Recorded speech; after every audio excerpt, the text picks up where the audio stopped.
Welcome. I am Vuyani from Let's Check In. Today I'm excited to introduce to you our new podcast, Let's Check In SMME Edition. Now, this podcast is established to help bridge the information gap within the SMME community. We will bring you expert advice and practical tools on how to run a business. So, if you want to start your business, grow your business, or even exit it someday, this is a podcast that you want to tune into. We will air our episodes every Tuesday and Thursday at 5 o'clock. So if you want to start, grow, and exit your business someday, please, I encourage you, join in. Let's learn together. Until next time. Lerato, how are you checking in? I'm good, and yourself? I am great. Thank you for opening the new podcast with us. Let's check in SMME Edition. So ke vula mlomo wa lona. Yes, umvula mlomo. Umvula mlomo, definitely. Lerato, tell us about your business just a little bit. Modise Training Academy. Modise Training Academy is a training academy. We do different various types of training. We were established in 2008. Okay. Our focus when we were established was mostly the office admin, secretarial skills, and then we branched off to security training and also compliance training like your firefighting, first aid. Okay. And now we are venturing into online training with our series of business compliance training. Okay, nice one. And the CIPC training is one of them. Yes. That's coming soon? Yes, it's coming this Thursday. Okay. It's a 2-day course, but over 2 weeks. Okay. But 2 days. 2 So days. the first day is this Thursday, second day is next Thursday. All right, okay. Yeah. Let's jump right into that. The CIPC, how did you get into, training people on the CIPC? What did you see a need? Why did you want to train people on the CIPC? So the first thing I saw was that people wanted to register their business, but they didn't know how. Okay. And then when there are companies that help people register business. I also do that as well. We don't just train, we also help you with registration and business consulting. But I saw that some people are entrepreneurs that are starting up. They don't have the 1.5, 3.5s and 6.5s that I see people charging people to help them register their businesses. Yes. So I thought that person who has a shoe washing shop, a shop that washes techies, maybe starting out, they need that 3.5 to stock the soaps and the equipment. They don't have it to pay someone to register that business. So or someone who's unemployed. Or someone who's unemployed. They don't have the backup or financial backup and capital saved up. Let me help them educate themselves on how they can do it themselves. Because it is possible to do it yourself. It's not like before, where you go Pretoria, queue out, document it out, the affidavit and certified things, and go back after 3 weeks and put another document and all of that. CIPC has tried to make it more efficient and doing improvements on the system all the time, that you can do it online.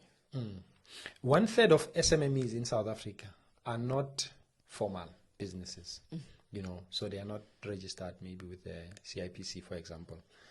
Why do you think that is the case? Firstly, I think there's two parts to it. One part is they actually don't know that they must, or that it's critical, important. They don't know what comes with registering a business, what other doors it could open if you have a registered business. Some people have been wanting to do it. They don't know how, or they think it's too costly, or they think it's too much. They can't do it. And they rather just focus on running their businesses, because not everyone is administratively strong. And then another part, I think, is because some people are maybe doing some shady stuff and not wanting to be known. to be found. Yeah. Because they want to run away quickly. But I hope that's a small portion of We hope. SMMEs. Let's pray and hope. Yes. we can't be having a host of Illegitimate. businesses. No. Definitely. And for someone who wants to now register their business, can you take us through the steps that are necessary to get your business registered on the CIPC? Or maybe let's start here. What is the CIPC? Because we've been talking about the CIPC, but there's someone who's sitting here and is like, I still don't know what these people are talking about. Yeah. So the CIPC is a commission that holds the database of all registered companies in South Africa. Should you want to trade in South Africa, you should be registered with the CIPC. Just like if you want to be a South African citizen, you should have an ID number and you need to be registered with the Home Affairs. Yeah. So CIPC is the Home Affairs of businesses, basically. We can put it like that. And they are online. They used to be very manual, but now they are online. So it is really easier for people to get registered with CIPC. So I cannot take a taxi to Pretoria or Joburg somewhere and knock at an office. Perhaps there are still offices that are open because you can't always close off all manual interventions. Sometimes you must keep some manual interventions open because not everybody can get online.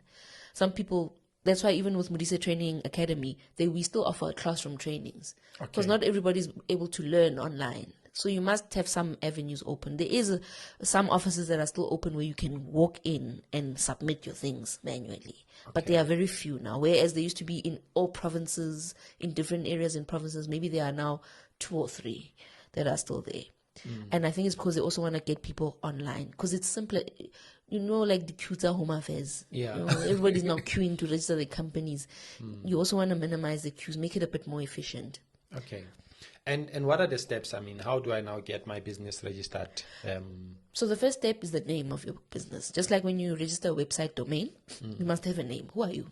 So you first have to register your name, reserve your name. It's called a name reservation. You reserve the name of your company to also not have clashes with other people who've already got the same name already registered. You must first reserve your name and then you get a reference number for that, and then you can go through the steps to register your business. And the steps, as you're asking to register your business, you need to know who are all the directors in your business because you need their details, their ID numbers, their proof of address, their contact information, emails, phone numbers. You need to have that detail in order to fill out that online form because that's the questions they ask you. Your name of your business, who are the directors? What are their details? Where is your business located? What industry is your business trading in?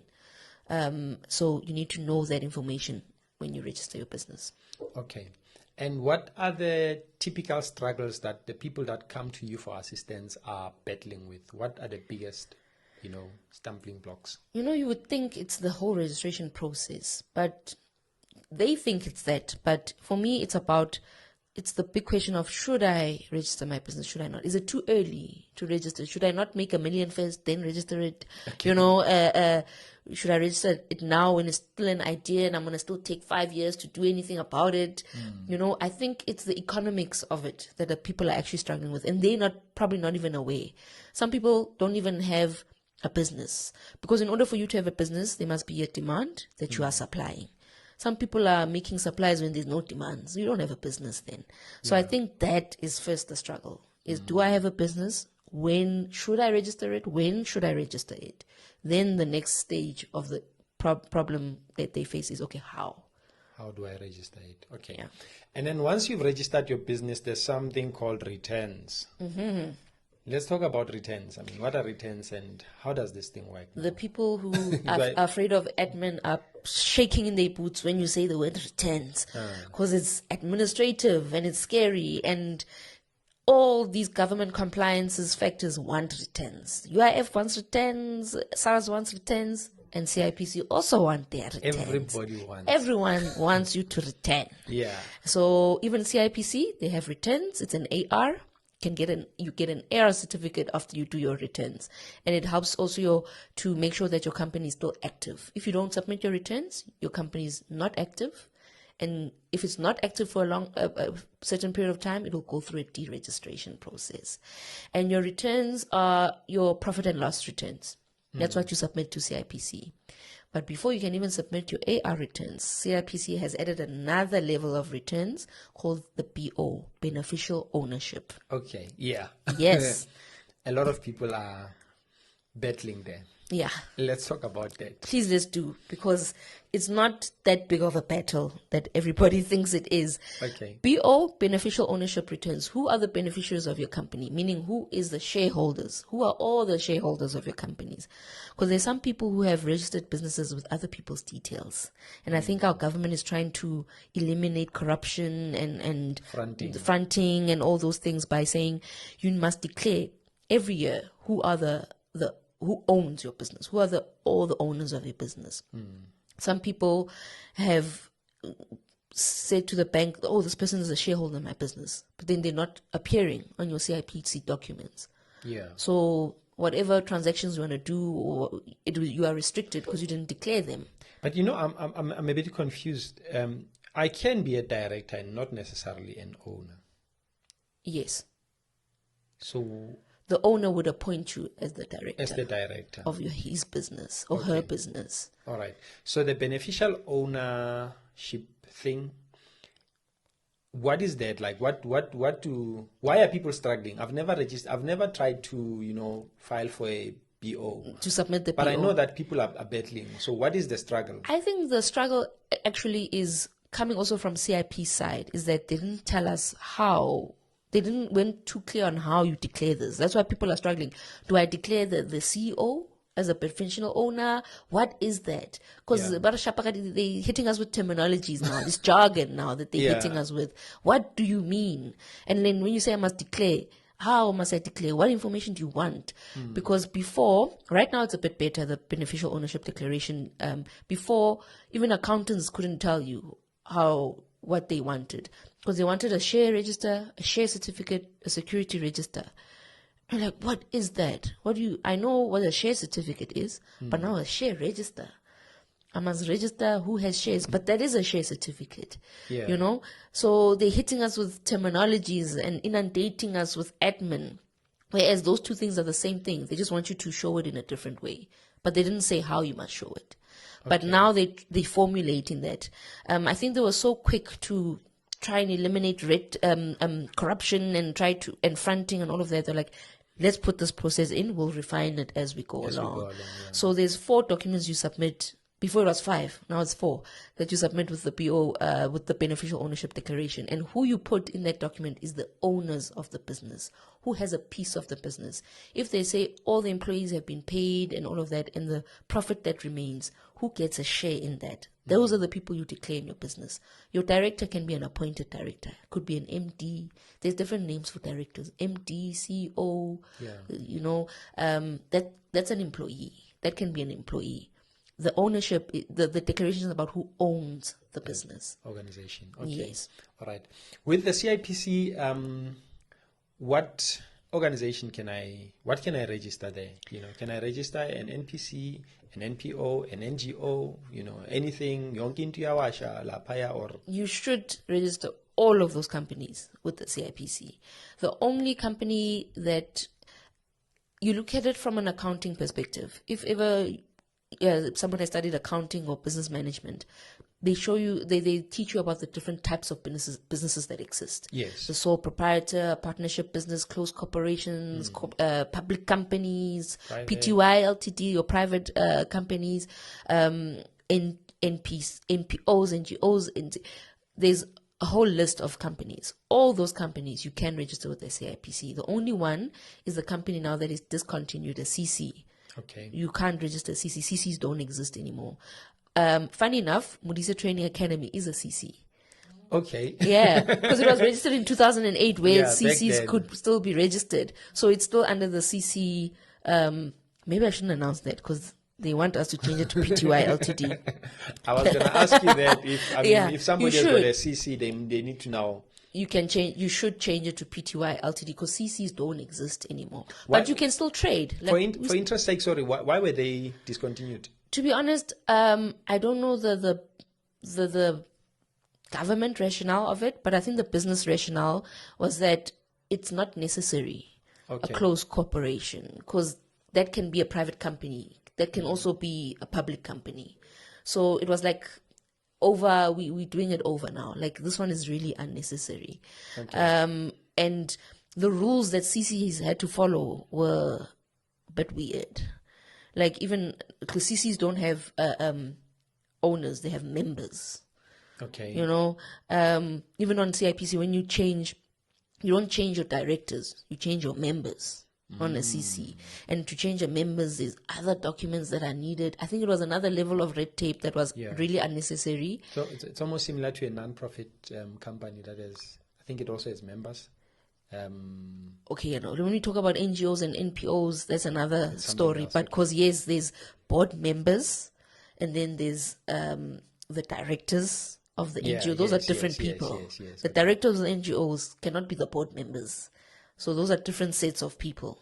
Okay. You know, NGOs have a lot of rules, and because they are non-profit, they have to have a lot of red tape to make sure that people don't take advantage of them. Okay. Let's not go there. Let's not go there. Next series, we'll talk about Yeah. the different We'll talk NGOs, about that. NPOs. Yes. To register a business, how much do I need to have? I mean, for someone who's at home and thinking, okay, I actually want to go to the CIPC and register my own business, how much do they need to have? People, this is one of the reasons why we also do the training. People think you need to have thousands to register business. No, you need a few hundreds to register business. You need to reserve the name. That is $50 to reserve a name, and then to register your company, it's $125. CIPC is changing a lot of things. We must just check those figures that they're still the way they are. Yeah. But it's not in the thousands. You need a few hundreds to register your company. It's just under 300 rands. Yeah, under 300 rands. Yeah. Unless if you want to now take a taxi to an office somewhere and Yeah, then you must include taxi fare and all of that. But yeah, if you're doing it at home online, that's what it takes. Okay. There's still a lot of businesses that are being run that are informal. What is the one advice that you can give to someone who's watching this podcast and is thinking, my business is not registered, you know? What do you advise them to do? My advice would get into now when we do business consulting, because we also do business consulting as well, should a person need that route. Okay. Why do you want to register? Yes, you must have your company registered. Even Muto that's owning a spaza shop must register their company. But for me, I would ask you, why do you want to, what is the need for registering? Is it because you're getting a government contract? Is it because you're trying to register as a CSI at a private company that can offer you funding? Because then there's other registrations that you need to do. CIPC is not the only one. Okay. So first I'd ask you, why do you need to register? Not saying that you don't have to. You should. But then I would ask you the why. Okay. So that I could advise you further. I don't like giving people shortchanged advice. I tell you this, and then later on you're like, how, Lerato, you told us this, but why didn't you tell us this, this, and that? Because now I did this, and I went there with confidence that I have all my papers. Then they say, but where's your this and where's your that? Yeah. So I first asked the why. Okay. So you need to think about what is the purpose of you wanting to register the business. Okay. But do register your business. Do register your business. Do register Be your compliant, guys. Yeah. And then, you've got trainings that you are currently running. Let's quickly go to that. So we have a series of compliance trainings that are online trainings. Like I said, Modise Training Academy is going the online route, and we're doing it with the business compliance trainings. Okay. So this month is CIPC, next month SARS, Introduction to SARS Compliance Training, and in early December it's the labor law compliance training. The CIPC training that's coming this Thursday. Is it? Do I register? Just give me more information on that. Is there payment that I need to make, or do I just log on and enjoy the training? Oh, if only. So you do register, as you see on our poster. There's a registration link where you fill in your details, and there's also a banked account where you make your payment. It's 300 Rand to attend the training, and the elements covered, as you see on the learning outcomes, that's what we'll be covering in the training. And it is over 2 days. It's on the 23rd and the 30th. Okay. Because we need 2 days to cover CIPC. And this is going to be 7 p.m. Yes. All right. Okay. Nice one. And then the other trainings that are coming, where do we find them? Same registration link. So on the same registration link, you can also register either for the SARS training or the labor compliance training. And the SARS one is for free. So those who want to just step in and log in, we do have your options, because it's an intro to SARS training. Okay. So we're giving you an introduction so that if you want, then when we do, because we're going to do more series of compliance trainings, when we do now the big SARS series of training, then you at least have an intro. Then when you do register for those training and they have money attached to them, you know that you're going to get a good value. Okay. All right. Yeah. Nice one. Lerato, I don't want to take too much of your time. I want to thank you today for opening the podcast with us in Vulamlomo. Thank you. Modise Training Academy. Yes, Modise Training Academy is the Vulamlomo. Yes. And I hope that you can become a friend to this podcast. What we are trying to do is to create a mind map or a guide to how to start a business, but also how to build a business, and hopefully how to exit, someday when you want to exit the business. And exit well. Yes. So I hope you can journey with us and keep coming to give us more. No, definitely. If the friendship request is made, I am accepting it. Thank you very much, Lerato. Until next Thank time. you. Okay.